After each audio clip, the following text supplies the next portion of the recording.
Hey there. So, I've been wanting to make this video for some time now, but a lot has been going on right now. Maybe too much. But, without further ado, I present my Peru mission trip experience. Home, the usual.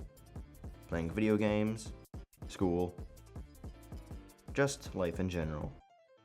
Then, one day, my church was hosting a mission trip to go to Peru, and my dear mother said to me, "Oh, my dear son, did I ever tell you how much I love you more than your other siblings, and that we should go to Peru together for a bonding experience?" Shoot, okay. And then, 9 months later, we started going to these mission trip meetings. And I did not know why I didn't say no to going.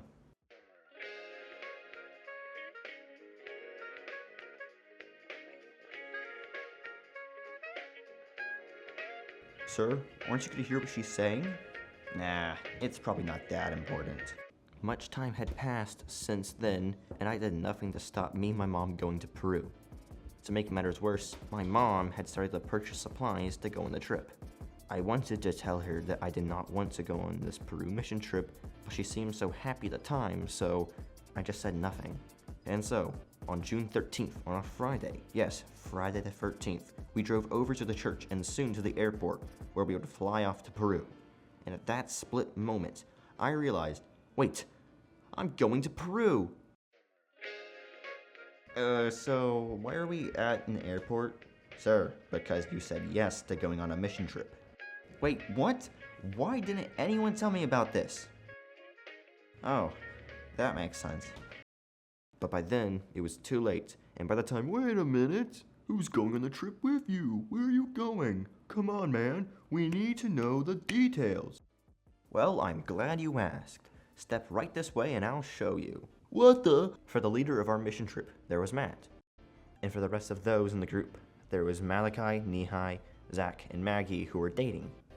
Then, there was my mom and Cherie, which became best friends over the trip. And then, there was Mallory, Maggie's sister, and Micah, who was one of the pastor's sons. Then, there was Kevin, who at the end of the trip invited us to his house and made us all pizza. And then there was Pablo, who was also leading the trip and brought his daughter, Hannah. And last but not least, the GOAT, Dexter, and me. For the plan, we would split up into 3 teams. The first team would go to the jungle, the second would go to the city, and the third team would go both weeks. Me and my mom just went for the jungle week.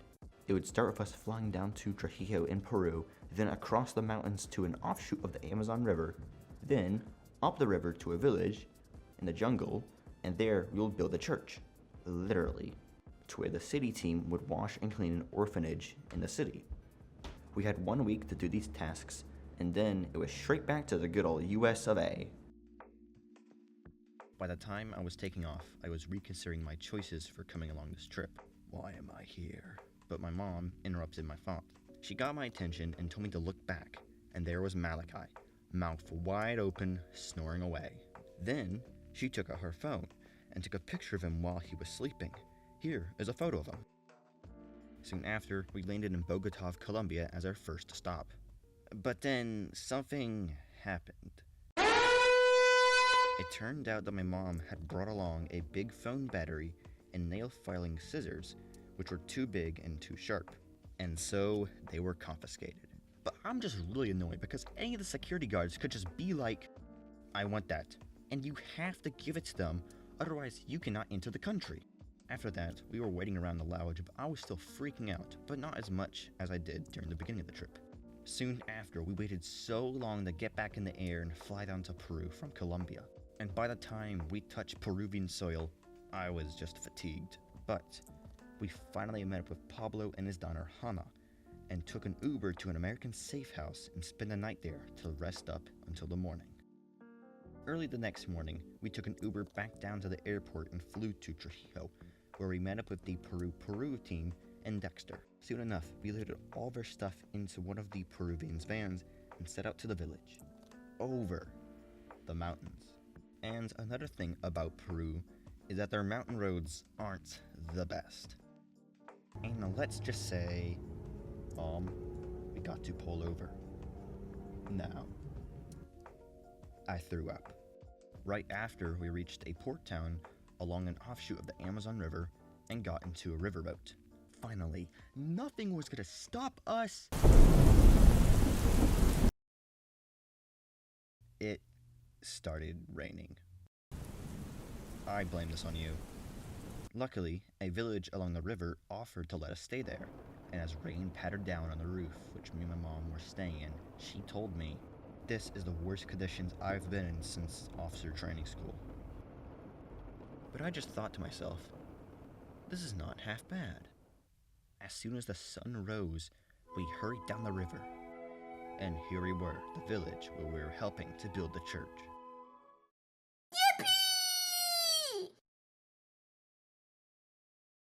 Yeah, let's wrap up this video. I wish I could tell you more about the mission trip, but all week was just waking up, eating, reading the Bible, building the church. I was actually doing medical instead of building, washing down by the river, and go to bed. Rinse and repeat for 7 days. During the last 3 days, my mom and Cherie did VBS, or known as Vacation Bible School. Oh, and another thing, as we were returning back from the mission trip, this happened. Alright, 3 minutes to board and we're all at the gate. Wait, where are Nehi and Malachi?